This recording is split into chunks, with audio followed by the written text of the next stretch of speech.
Je voudrais d'abord préciser quelque chose avant d'entamer ce point de presse. La liberté d'expression est accordée à tout le monde. Les gens se trompent parfois quand ils pensent que ne peuvent s'exprimer sous les drapeaux que les officiels. Ce drapeau nous appartient à nous tous. Tout Congolais épris de paix et de liberté a le droit de s'exprimer, bien sûr, dans le respect des règles et des lois de la République démocratique du Congo. Ce que je vais déclarer aujourd'hui engage ma personne, comme Jérôme Sekana Pene-Papa, journaliste économique, directeur général de l'agence Galaxy Media, un citoyen libre de la République démocratique du Congo. Je me nomme donc Jérôme Sekana Pene-Papa, fils de Sekana Kirongozi et de Mekesi Kubondela. Mon père, son village, c'est Bikunja-Kunja. Groupement Kumbabasoko, secteur d'Ambwe, territoire de Kailou, province du Maniema. Ma maman est du même territoire. Donc, comme vous l'aurez constaté, je suis de père et de mère congolais. Je n'ai pas une deuxième nationalité. Je n'ai que la nationalité congolaise, que je suis prêt à protéger au prix du sacrifice suprême. Donc, ce que je vais déclarer ici m'engage et n'engage que moi. Et il faudra que les choses soient claires. Alors, avant de m'exprimer, je voudrais vous prier de vous lever pour que nous puissions observer une minute de silence en mémoire de tous ceux qui nous ont laissés. Nos vaillants militaires qui sont tombés à l'Est, mais aussi nos compatriotes, des victimes innocentes qui sont mortes à cause de cette agression dont notre pays est victime. J'ai beaucoup d'amis, des frères et des sœurs qui sont morts à cause de ce qui s'est passé à l'Est. Et c'est ça qui me motive d'ailleurs de pouvoir organiser ce point de presse. Qui a toujours été aux côtés de la République démocratique du Congo en toutes les circonstances. Au Conseil de sécurité des Nations Unies, où elle est membre permanent, ce pays ami occupe le poste de secrétaire général adjoint en charge du maintien de la paix depuis plus de 40 ans, poste convié aujourd'hui par la Chine. C'est elle, la France, qui rédige, présente et défend les résolutions en faveur de notre pays et de bien d'autres. Ce pays porte-voix de la démocratie au siège des Nations Unies à New York. Nous avons en partage la langue française avec le peuple français, ce qui constitue pour nous un atout majeur pour nos échanges. Comme vous le savez, la langue française, qui n'est pas un cadeau offert au peuple congolais, qui était meurtri dans sa chair et son esprit pour l'apprendre à travers les colons belges, est la vitrine par excellence de notre culture à l'international. Elle constitue le socle de notre expression en tant que nation, parce qu'elle est notre langue officielle. Sur les 29 pays francophones que compte le monde aujourd'hui, pays représentant 230 millions de francophones, la République démocratique du Congo, notre pays, est le premier pays francophone du monde en termes de locuteurs. Donc, nous pèsons plus que quiconque à la francophonie et notre retrait de cette organisation peut être considéré comme une perte énorme qu'aucun autre pays véritablement francophone ne peut souhaiter la France en premier. Seulement voilà, le président Macron, actuel locataire de l'Élysée, sous-estime ce poids lourd que nous sommes. Il nous humilie et nous ridiculise dans une distraction stratégique qui ne dit pas son nom au bénéfice même de nos agresseurs. Par le passé, la France est déjà intervenue militairement plusieurs fois en République démocratique du Congo. C'est encore elle qui s'est investie aux Nations Unies pour obtenir en notre faveur la levée du régime des notifications de la fourniture d'armes en République démocratique du Congo. Nous lui devons aussi la mise sur pied de la chaîne de la recette publique qui fait exploser aujourd'hui les recettes publiques dans les 3 régies financières de la République démocratique du Congo, à savoir la DGI, la DGDA et la DGRAD, à travers bien entendu l'Agence française de développement AFD, qui intervient également dans plusieurs secteurs de la vie nationale. Eu égard à ce qui précède, nous pouvons conclure que la France est un pays ami et son peuple partage avec nous, en plus de la langue française, les valeurs démocratiques comme la justice, l'égalité, les libertés de pensée et d'expression, la démocratie, ainsi de suite. Le peuple français est donc un peuple ami. Je répète, le peuple français est donc un peuple ami. Notre déclaration ne concerne nullement le peuple ami de la France, mais plutôt le président Macron et son gouvernement. Mais là où le bas blesse, c'est la politique diplomatique et stratégique développée par M. Macron, laquelle politique crache tout son venin sur ses valeurs intrinsèques énumérées si haut et hypothèque à la longue l'avenir de bonnes relations entre nos deux peuples.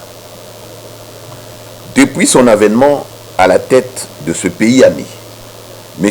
Emmanuel Macron sacrifie les intérêts de la République démocratique du Congo au bénéfice de nos agresseurs, comme Paul Kagame du Rwanda, dont il est devenu l'avocat au niveau international parce que les troupes rwandaises protègent les intérêts de Total Énergie au Mozambique depuis 2001 et en République centrafricaine depuis septembre 2022. Tout le monde sait combien le régime dictatorial de Kigali a chargé la France comme ayant contribué intellectuellement, ou du moins facilité, l'exécution du génocide rwandais en 1994. Le marketing mensonger de Paul Kagame a tellement gêné la France au point que Paris a décidé de filmer en catimini les calumets de la paix avec Kigali en accordant certains avantages indus, lesquels avantages torpillent dangereusement les intérêts de notre pays, la République démocratique du Congo. Une façon pour la France de se racheter de l'agressivité communicationnelle du régime de Paul Kagame au niveau international. Nous en avons pour preuve quelques faits saillants ci-après. 1. Lorsque le tour de l'Afrique centrale, notamment de la République démocratique du Congo, est arrivé pour désigner sa candidature au poste de secrétaire général de la francophonie, Kagame est allé voir Macron pour lui demander de soutenir contre vents et marées et en violation flagrante des textes légaux de la francophonie la candidature de Mme Louise Mushikiwabo, ancienne ministre des Affaires étrangères du Rwanda, pays non membre de la francophonie, qui a même supprimé dans ses écoles et instituts l'apprentissage de la langue française au profit de l'anglais, langue du Commonwealth dont il fait partie. Le président français a pesé de tout son poids diplomatiquement sur tous les pays francophones pour soutenir la candidature de Madame Mushikiwabo tout en étouffant toutes les autres candidatures valables qui émergeaient pour occuper ces postes. Il a ainsi navigué à contre-courant des valeurs démocratiques de la francophonie au vu et au su de tout le monde. Pour lui, mieux vaut accorder cette faveur indue au Rwanda et se contenter de distraire la République démocratique du Congo avec l'organisation des Jeux de la francophonie. Véritable saupoudrage. Il a donc joué le rôle d'anesthésiste pour étouffer nos intérêts au bénéfice du Rwanda. 2. C'est le président Macron qui a poussé l'Union européenne à accorder un soutien de 20 millions d'euros à l'armée rwandaise de Kagame, qui protège les intérêts de la France. Total Énergie, dont le directeur général, le PDG, a refusé même d'investir dans l'exploitation pétrolière en République démocratique du Congo au bénéfice de l'Ouganda. L'armée rwandaise protège donc les intérêts français au Mozambique, comme pour payer la facture de cette expédition punitive, très critiquée même en France, et une assistance financière de 20 millions d'euros qui sonnerait comme une prime aux exactions que cette armée commet en République démocratique du Congo. 3. C'est M. Macron qui a invité dernièrement Paul Kagame au sommet du G20 à Bali en Indonésie avec l'intention de plaider sa cause tyrannique contre la République démocratique du Congo auprès des présidents américains Joe Biden et chinois Xi Jinping. Et Dieu merci, les deux chefs d'État ont refusé de recevoir Paul Kagame parce qu'ils savent très bien que le président rwandais arme et finance les terroristes en Afrique centrale, dont ceux du M23 dans l'est de notre pays, pour faire main basse sur nos ressources naturelles qu'il vole aux fins de soutenir son économie moribonde qui survit grâce à la rapine qu'il organise à l'est de la République démocratique du Congo. 4. La France, cette plume d'or qui rédige des résolutions pour condamner l'invasion de l'Ukraine par la Russie, est aujourd'hui aphone sur la guerre d'agression du Rwanda dans l'est de la République démocratique du Congo. Elle se limite à énumérer les différents rapports rédigés par les experts des Nations Unies sur cette guerre oubliée. Dans sa rédaction, elle met sur le même pied d'égalité l'agresseur et l'agressé. Privilégie l'aide humanitaire en lieu et place de condamner le Rwanda avec une gamme de sanctions comme elle le fait contre la Russie. 5. La défiance à l'égard de la France gagnant dangereusement du terrain en Afrique, alors le président français, dans une opération de séduction express, veut se refaire une santé de popularité en Afrique, notamment en République démocratique du Congo, comme en se servant de cette tournée de la République démocratique du Congo comme béquille pour résister à la montée du sentiment anti-français observé en Afrique de l'Ouest, alors que l'Afrique francophone aujourd'hui n'est plus le précaré de la France, sous le socle bien sûr de sa France-Afrique nouvelle formule.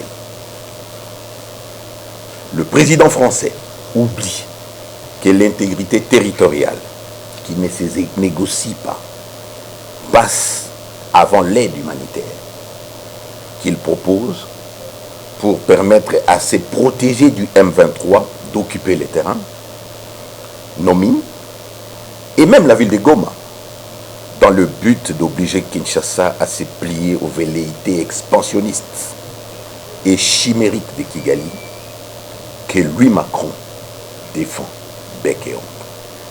Sinon, comment comprendre que le président français refuse de sortir un seul mot, je dis bien un seul mot de sa bouche pour condamner les Rwandais, mais offre ses beaux offices empoisonnés comme médiateur pour prétendre régler la crise de l'Est de la République démocratique du Congo.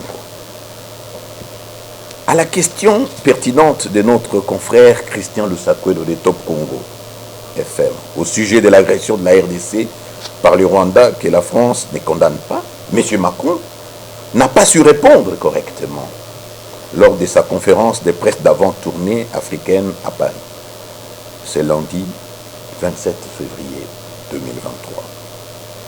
Mais après avoir tâtonné, les locataires de l'Élysée s'est contenté d'évoquer l'aide humanitaire, l'inviolabilité de la souveraineté et de l'intégrité de notre territoire, un discours vieux comme le monde,